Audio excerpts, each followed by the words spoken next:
6 লাখ টাকা অনুদান আসার পরেও কবরস্থানের কোনো কাজ হয়নি। মরে যাওয়ার পর আমাদের শেষ ঠিকানা কবরস্থান।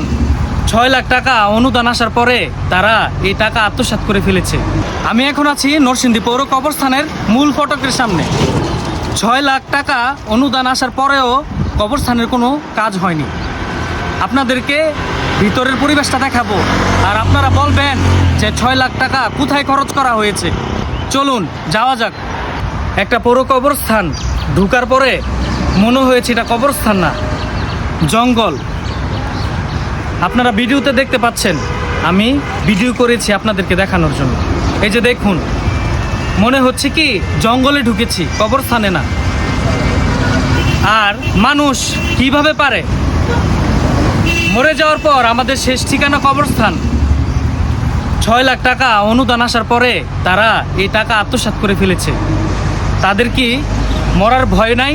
তারা কি মরার পর কবরস্থানে আসবে না? এটা তো আমাদের শেষ ঠিকানা, তারা কোথায় যাবে? 6 লাখ টাকা যিনি আত্মসাৎ করেছেন, যার বিরুদ্ধে অভিযোগ উঠেছে, তিনি নাকি 9 নং ওয়ার্ডের কমিশনার। 6 লাখ টাকা যখন অনুদান আসে, গ্রামবাসী জানতে পারে যে 6 লাখ টাকা অনুদান আসছে, কিন্তু কোনো কাজ হয় নাই। তারপরে গ্রামবাসী মিলে 3 লাখ টাকার মাটি ওনারা এই কবরস্থানে ফালায়। পৌরসভার দায়িত্বে যারা আছেন, আপনাদেরকে বলতে চাই, এই যে 6 লাখ টাকার আত্মসাতের যে অভিযোগটা উঠেছে, আপনারা খতিয়ে এটার আইনগত ব্যবস্থা নিন। এবং নরসিংদী পৌর কবরস্থান জঙ্গল হয়ে আছে, ইতিমধ্যে ভিডিওতে দেখিয়েছি। পৌর কবরস্থান থাকবে পৌর কবরস্থানের মতো, সাজানো গুছানো এবং পরিপাটি একটা কবরস্থান থাকবে।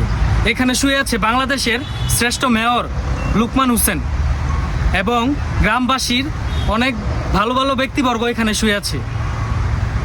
যারা পৌরসভার দায়িত্বে আছেন তাদেরকে বিনীত অনুরোধ রইল, আপনারা এই বিষয়টা একটু দেখবেন, কিভাবে এই কবরস্থান সুন্দর করা যায়। আর আমার ভিডিওটা যারা দেখছেন অবশ্যই ভিডিওটা শেয়ার করবেন। সবাই ভালো থাকবেন। আসসালামু আলাইকুম।